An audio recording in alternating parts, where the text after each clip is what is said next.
Smart বাংলাদেশের slogan দিয়ে দেশে গড়ে উঠছে ৯২টি হাইটেক সফটওয়্যার টেকনোলজি পার্ক ও আইটি ট্রেনিং সেন্টার।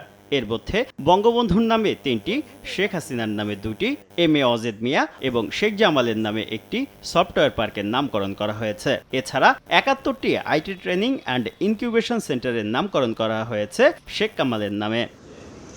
হাইটেক পার্কগুলোর নামকরণ, ব্যবস্থাপনা ও কার্যক্রম সহ বিভিন্ন বিষয় নিয়ে বুধবার আগারগাঁওয়ে আইসিটি টাওয়ারে হাইটেক পার্কের নির্বাহী কমিটির ৩২তম সভায় বসেন উপদেষ্টা নাহিদ ইসলাম। সভায় দেশের সব IT training, hi tech software park থেকে সাবেক প্রধানমন্ত্রী শেখ হাসিনা ও তার পরিবারের সদস্যদের নাম বাদ দেওয়ার সিদ্ধান্ত দেন। এর পরিবর্তে সংশ্লিষ্ট জেলার নামে পার্কগুলোর নামকরণে ব্যবস্থা নেওয়ার নির্দেশ দেন উপদেষ্টা।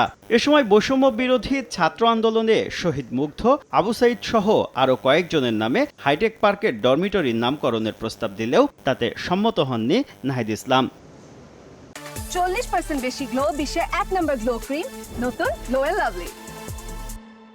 হাইটেক পার্কের জমি বরাদ্দ দেয়া এবং বাতিলের বিষয়ে অনেক অভিযোগ পাওয়া যাচ্ছে উল্লেখ করে এসব অনিয়ম দুর্নীতির সঙ্গে সাবেক প্রতিমন্ত্রী পলক জড়িত কিনা তা খুঁজে বের করার নির্দেশও দেন উপদেষ্টা।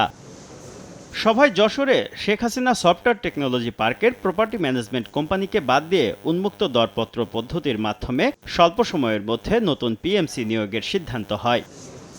শুভ খান, সময় সংবাদ, ঢাকা।